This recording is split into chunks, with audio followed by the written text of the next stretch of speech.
சென்னையில் இன்று ஒரே நாளில் 7 இடங்களில் நகை பறிப்பு சம்பவம் நடைபெற்றது பெரும் அதிர்ச்சியை ஏற்படுத்தியிருக்கிறது. திருவான்மையூர், பெசநகர், சைதாப்பேட்டை, வேளச்சேரி, பள்ளிக்கரணை ஆகிய பகுதிகளில் இன்று ஒரே நாளில் 7 இடங்களில் நகை பறிப்பானது நிகழ்ந்துள்ளது. இதுகுறித்தான கூடுதல் விவரங்களை வழங்குவதற்காக நமது செய்தியாளர் சுப்பிரமணியன் இணைப்பில் இருக்கிறார். வணக்கம் சுப்பிரமணியன், என்ன நடந்தது? விவரங்கள். சென்னையில் இன்று காலையிலிருந்து 7 இடங்களில் நகை பறிப்பு சம்பவங்கள் நிகழ்ந்திருப்பது பெரும் பீதியை ஏற்படுத்தி இருக்கிறது. குறிப்பாக நடந்து செல்லக்கூடிய பெண்களை குறிவைத்து 2 பேர் கொண்ட கும்பல் சர்வசாதாரணமாக நகையை பறித்திருக்கக்கூடிய சம்பவம் அதிர்ச்சியை ஏற்படுத்தி இருக்கிறது. சென்னை திருவான்மியூர் பகுதியில் 34 வயதுடைய லட்சுமி என்பவரிடம் நகை பறிப்பு சம்பவம் நிகழ்ந்திருக்கிறது. அதே போல பெசன் நகர், சாஸ்திரி நகர் பகுதியிலும் நகை பறிப்பு சம்பவம் நிகழ்ந்திருக்கிறது. சென்னை சைதாப்பேட்டை பகுதியிலும் கிண்டி பகுதியிலும் நகைபறிப்பு சம்பவம் நிகழ்ந்திருக்கிறது. இதே போல வேளச்சேரி, பள்ளிக்கரணை உள்ளிட்ட பகுதிகளிலும் இந்த சம்பவங்கள் நிகழ்ந்திருக்கிறது.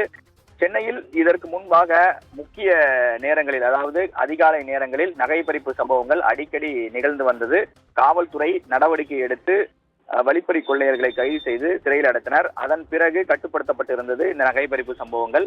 தற்போது மீண்டும் தலை தூக்கி இருக்கிறது. இந்த சம்பவங்களில் ஈடுபட்டது ஒரே கும்பலை சேர்ந்தவர்கள் தான் என்பது காவல்துறை தரப்பில் சொல்லப்படுகிறது. சிசிடிவி காட்சிகளை ஆய்வு செய்யக்கூடிய பணி என்பது நடந்து கொண்டிருக்கிறது. குறிப்பாக சைதாப்பேட்டை பகுதியில் நடந்த நகைபறிப்பு சம்பவத்தில் சிசிடிவி காட்சி ஒன்று சிக்கியிருக்கிறது. இருசக்கர வாகனத்தில் 2 பேர் தப்பி செல்லக்கூடிய காட்சிகள் பதிவாகி இருக்கிறது. அதனை போலீசார் வைத்து ஆய்வு செய்து கொண்டிருக்கிறார்கள். அதே போல இதுபோல தொடர் நகைபறிப்பு சம்பவங்களில் ஈடுபடக்கூடிய பழைய குற்றவாளிகள் யார் என்ற பட்டியலை எடுத்து போலீசார் ஆய்வு செய்யக்கூடிய பணி என்பது ஈடுபட்டுக் கொண்டிருக்கிறார்கள்.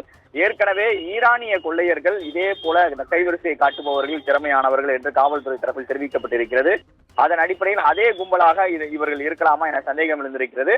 அந்த கோணத்தில் போலீசார் விசாரணை மேற்கொண்டு வருகிறார்கள். கூடுதல் விவரங்களை வழங்கியமைக்காக நன்றி சுப்பிரமணியன்.